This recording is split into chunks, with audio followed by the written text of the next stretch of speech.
Hello குட்டீஸ், இன்னைக்கு ஒரு அழகான குட்டி கதையை கேட்கலாமா? ஏலே ரங்கா, பொழுது விடிஞ்சு எவ்வளவு நேரம் ஆகுது, இன்னும் என்னடா பண்ணுற? சீக்கிரம் கிளம்பு என்று கூறிய வேலனின் கூக்குரலோடு அன்றைய காலை பொழுது மிக அழகாய் மலர்ந்தது. வேலனும் ரங்கனும் அவர்களுடைய பழத்தோட்டத்திற்கு தினமும் சென்று வேலை பார்ப்பது உண்டு. அன்றாடம் காலை முதல் அந்தி சாயும் வரை அனைத்து வேலைகளையும் அவர்களே செய்வார்கள். இப்படி இருக்க அவர்கள் தோட்டத்திற்கு செல்லும் வழியில் துறவி ஒருவர் குருகுலம் நடத்தி வந்தார். அந்த ஊர் குழந்தைகளுக்கு நல்ல போதனைகளை உபதேசித்து வந்தார். ஒரு நாள் வேலன், ஏண்டா ரங்கா, நம்ம வர்றப்ப கொஞ்சம் பழங்களை கொண்டு வந்து இந்த குருகுலத்தில் படிக்கிற குழந்தைங்களுக்கு தினமும் கொடுக்கலாண்டா என்று கோரினான். அதற்கு ரங்கன், ஏண்டா வேலா, உனக்கு வேறு வேலையே இல்லையா? எப்போ பாரு இதை கொடுக்கலாம் அதை கொடுக்கலான்னு சொல்லிக்கிட்டே இருக்க அப்படின்னு சலிச்சுக்கிட்டான். அதற்கு வேலன், இதோ பாருடா ரங்கா, இப்போ நல்ல விளைச்சல் இருக்கிறதுனால கொடுப்போம், இல்லாதப்ப பேசிக்கலாண்டா.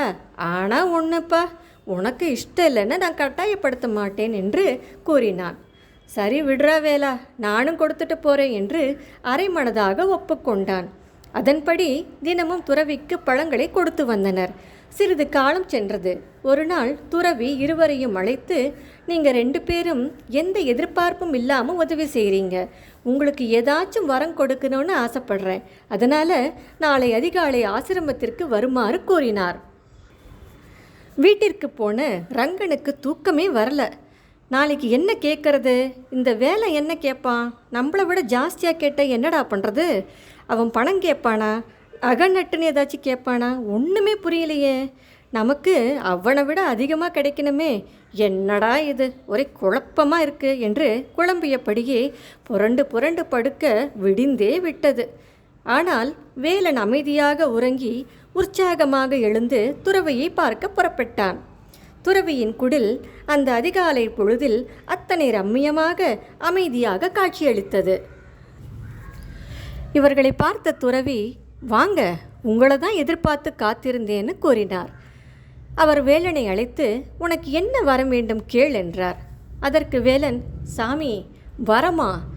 வரையெல்லாம் எனக்கு வேண்டாம் சாமி, நீங்கள் பாட்டுக்கு வரம் கொடுக்குறேன்னு சொல்லி பணம் காசு கொடுத்தீங்கன்னா நான் எங்கே கொண்டு போய் வச்சுக்கிறது?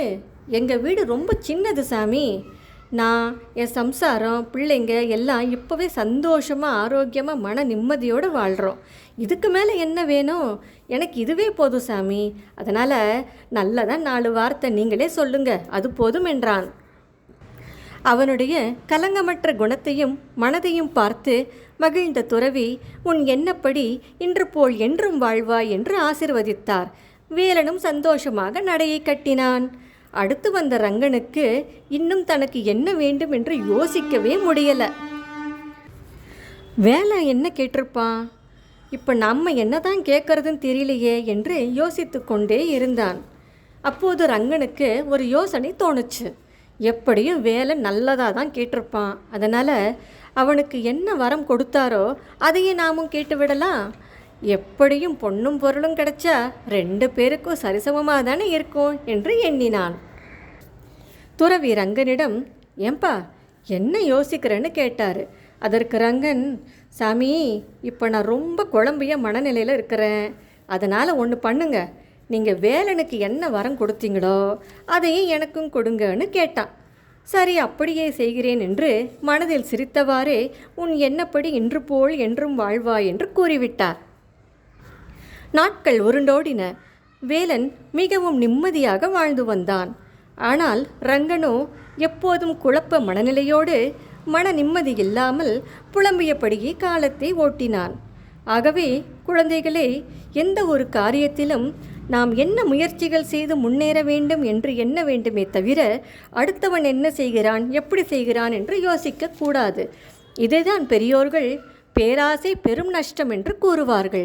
அதனால் பேராசைப்படாமல் இருப்பதை வைத்துக்கொண்டு நிம்மதியாக வாழ கற்றுக்கொள்ள வேண்டும்.